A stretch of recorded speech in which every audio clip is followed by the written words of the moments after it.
এখন আমরা দেখব যে ভার্সন অনুযায়ী, যেমন আমরা জানি যে আর্ক ম্যাপের অনেক ভার্সন আছে, লাস্ট 10.3.1 এবং 8 থেকে শুরু হয়েছিল। এর ভিতরে অনেকগুলো ভার্সন আছে। তো অন্যান্য যে ফাইল ফরম্যাটের মতো জিআইএসও এমন যে আমার এই ভার্সনটা হচ্ছে 10.1, আমার যদি এর নতুন কোনো ভার্সন অর্থাৎ 10.3 বা 10.3.1 যদি আমি এই ম্যাপ ডকুমেন্টটা ওপেন করতে চাই তাহলে করা যাবে। কিন্তু ওই ম্যাপে ওইখানে যদি কোনো ডকুমেন্ট যদি সেভ থাকে তাহলে কিন্তু আমার এই যে লোয়ার যে ভার্সনগুলো আছে সেই ভার্সনগুলো দিয়ে আমি আমার এই ম্যাপ ডকুমেন্টটা ওপেন করতে পারবো না। তো তার জন্য আমাদের যে জিনিসটা করতে হবে সেটা হচ্ছে যে ফাইল অপশন থেকে, ফাইল মেনু থেকে আমাদের সেভ এ কপিতে গিয়ে এখানে আমাদের দেখা যাচ্ছে যে আর্ক ম্যাপের যে বিভিন্ন ভার্সন অনুযায়ী লিস্ট দেখাবে যে আমার 8.3, 9, 9.23, 10 এই ডকুমেন্টগুলোতে আমি যদি কনভার্ট করে দিয়ে দিই তাহলে ইচ্ছা করলে আমার যে লোয়ার ভার্সনগুলো আছে, মানে আমার এই আপডেট ভার্সনের নিচে যে ভার্সনগুলো আছে সে ভার্সন দিয়ে আমি আমার আর্ক ম্যাপের এই যে ভিউটা অর্থাৎ যে ডকুমেন্টটা ওপেন করতে পারবো।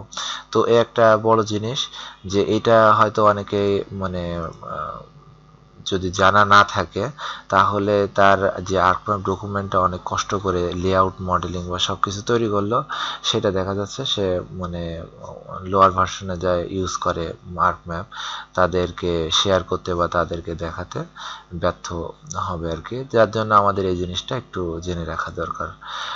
নেক্সট আমাদের যে লেআউট মোডে দেওয়া ছিল, ভিউ থেকে লেআউট মোডে আসে, লেআউট মোডে আসার পরে থানা জুম টু লেয়ার, হ্যাঁ এখানে আমাদের অনেকগুলো কাজ দেখার আছে যে জুম টু লেয়ার বা প্রপার্টিসে, সেগুলো আমরা একটু পরে আসব।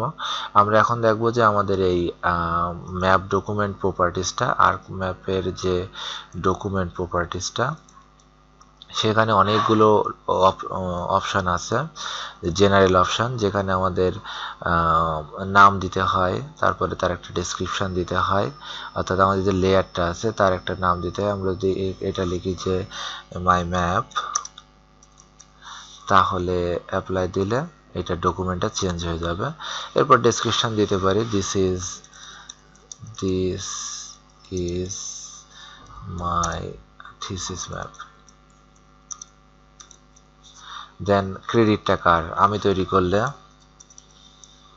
আমার, অন্য যদি কেউ তৈরি করে। ডিসপ্লে ইউনিটটা আমি বিভিন্ন ইউনিটে দেখতে পারি যে ইয়ার্ড, কিলোমিটার বা যে কোনো, আমি এখানে ডেসিমাল ডিগ্রি ডিফল্ট দেওয়া আছে।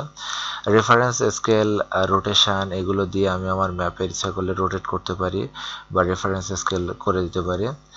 ডেটা ফ্রেমের ভিতরে অনেক কিছু থাকবে, সেই জিনিসগুলো আমরা একে একে যখন বিভিন্ন কাজে আসব, কোঅর্ডিনেট সিস্টেমটা কি, তারপরে ইলুমিনেশন জিনিসটা কি, এই জিনিসগুলো কি, এই সবগুলো জিনিস আমরা এখান থেকে দেখেই বুঝতে পারবো।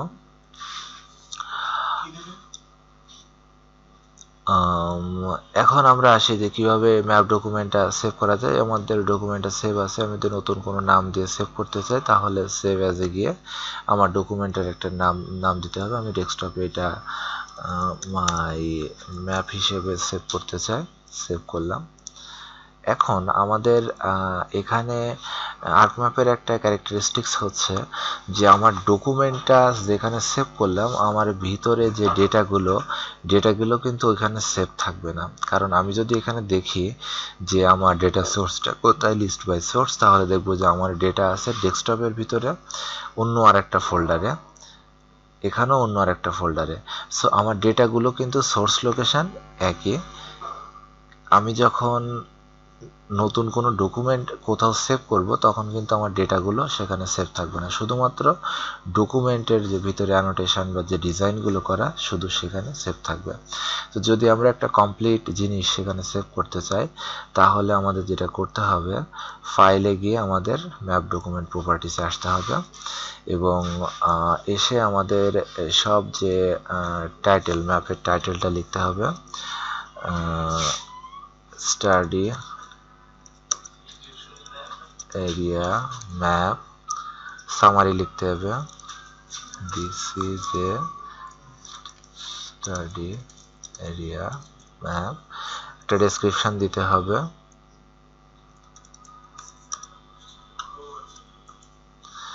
অথরকে তার নাম লিখতে হবে, যদি কারো ক্রেডিট অন্য কেউ করে থাকে তার নাম দিতে হবে, যদি কোনো কি ট্যাগ থাকে তাহলে দিতে হবে, হাইপার লিঙ্ক যদি আমার কোনো থাকে, অর্থাৎ হাইপার লিঙ্ক বলতে আমার লিঙ্ক ইন্টারনেট লিঙ্ক যদি থাকে সেটা দিতে হবে, দেন এটা আমাদের অ্যাপ্লাই দিয়ে ওকে দিতে হবে। আমরা এবার ফাইল অপশন থেকে যদি শেয়ার অ্যাসে গিয়ে ম্যাপ প্যাকেজে যাই তাহলে আমার এটা এমপিকে ফরম্যাট হিসেবে দেখবো যে আমার আইটেম ডেসক্রিপশনে ওই যে আমি যে জিনিসগুলো দিলাম সেই জিনিসগুলো এখানে থাকবে। এখন ম্যাপ প্যাকেজে গিয়ে আমি আমার সেভ প্যাকেজ টু ফাইলে দিয়ে মাই এমপিকে হিসেবে আমি অ্যানালাইজ করে দেখব যে আমার সব কিছু ঠিক আছে কিনা, আমার এখানে কোনো এরর নাই বা কোনো কিছু নাই। ওকে, তাহলে আমি এখন শেয়ার দিতে পারি। শেয়ার দিলে আমি এখন প্যাকেজ কমপ্লিট হিসেবে শেয়ার করতে যাচ্ছি। ওকে, তাহলে এটা এখন ডেস্কটপে একটা এমপিকে ফরম্যাটে চলে যাবে।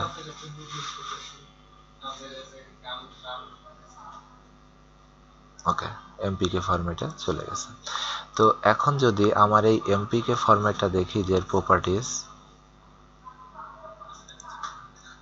তাহলে দেখব যে এটা পুরো প্রায় 1 মেগাবাইটের কাছাকাছি এবং এর ভিতরে আমার যাবতীয় সব তথ্য সহ ম্যাপের যে লেআউট সেটা ডিজাইন করা আছে।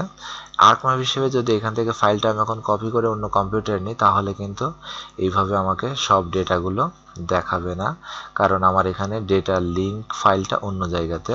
আর যখন আমি একটা ম্যাপ প্যাকেজ হিসেবে এটা তৈরি করব তখন আমার ওই লিঙ্কিং ফাইলগুলো এর ভিতরে এসে টোটাল একটা কম্প্রেস ফাইল তৈরি করবে। তো এভাবে আমরা আমাদের ডেটা সেভের ক্ষেত্রে বা শেয়ারের ক্ষেত্রে আমরা এগুলো করতে পারবো। এগুলো অবশ্যই ইচ্ছা করলে অনলাইনেও শেয়ার করা যায়, যেমন এখানে আমি যখন শেয়ার অপশানে ছিলাম তখন আর একটা আমার অপশান ছিল শেয়ার অ্যাজ, এখানে আরজেস অনলাইন।